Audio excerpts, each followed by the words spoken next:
Message of Pope Francis on the occasion of the reopening of Notre-Dame Cathedral in Paris. To His Excellency Monseigneur Laurent Ulrich, Archbishop of Paris.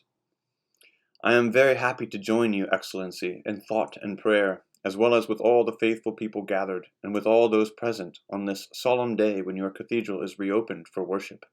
We all still remember that terrible fire 5 years ago seriously compromised the building.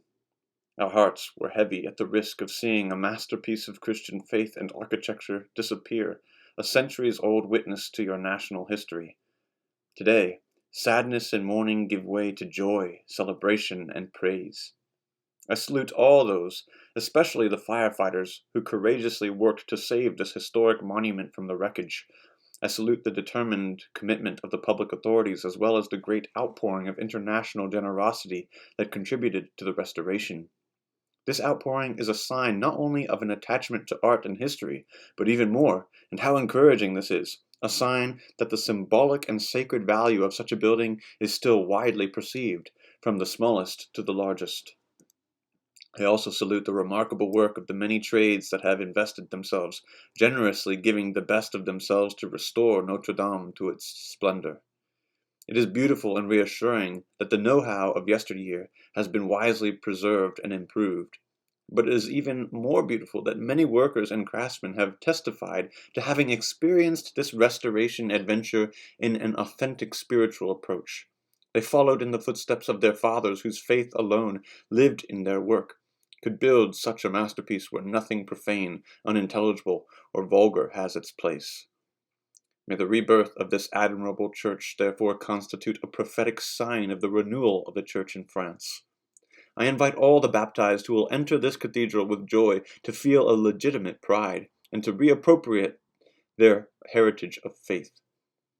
Dear faithful of Paris and France, this dwelling, which our Father in heaven inhabits, is yours. You are its living stones. Those who preceded you in the faith built it for you. The innumerable representations and symbols it contains are intended for you in order to guide you more surely towards the encounter with God made man and rediscover his immense love. Furthermore, Notre-Dame will soon be visited and admired again by an immense crowd of people from all walks of life, backgrounds, religions, languages, and cultures, many of them in search of the absolute and meaning in their lives.